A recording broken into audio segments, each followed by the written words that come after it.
Falcon 104.5, 6 minutes past 9. And when last ever heard this tune, it is the Rising Grind Breakfast Show. And I'm joined in studio this morning by the wonderful Mr. Jamie Bartlett, an ex-UCT student.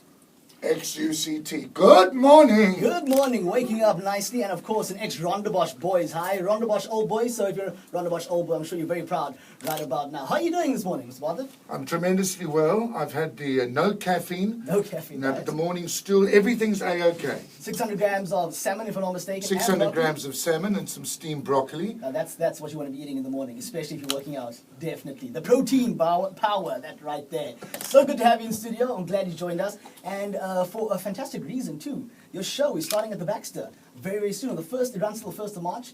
Death of a Colonialist. You must be excited. I'm very excited. Winner of an Lady Award. Congratulations. Thank 2011. you. No, all of that.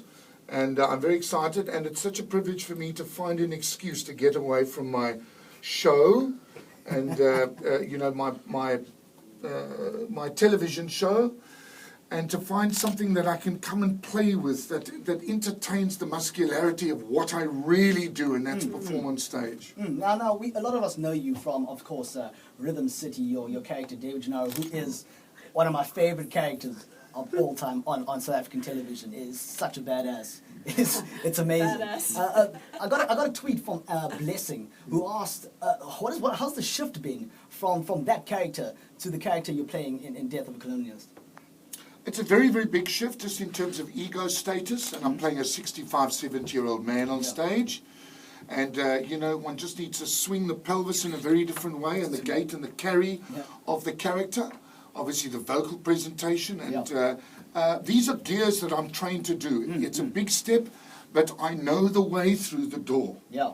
I think that's always the first step, knowing the way through the door. But taking that step through the door, is that what you find the hardest part? Because knowing the way to the door is sort of the easy part, knowing how to get there. But taking that step through and actually presenting that character that's sort of believable, do you find that to be the hardest part? No, I don't. I just need to jump.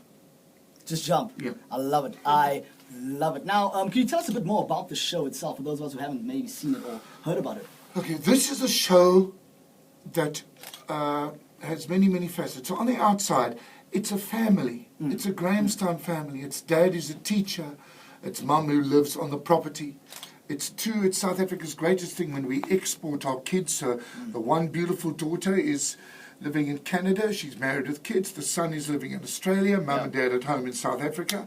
It's a story about home, about family. It's a story about ancestors, about mother blood of the earth, about dad's fascination with also culture, with history, with his beloved history, the frontier wars, the Kaffir wars of the settlers, the 1820 settlers arriving in South Africa at that time, and dad's fascination with Mika, Hintsa, the great Xhosa chiefs.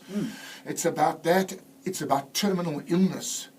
It's about us. It's about South Africa. And it's very, very, very funny because we recognize so many elements within it. Yeah, fantastic. That is the best description I've ever heard anyone give of this show. Really, really in-depth. And I can see you've actually submersed yourself in the role. To give a description like that, you really need to submerge yourself in a character to make that believable. Right, we're chatting to Jamie Bartlett about his brand new show, Death of a Colonialist. It's happening at the Baxter, running till the 1st of March. But first, we'll be back with him in a bit. Let's find out what's going down in the traffic.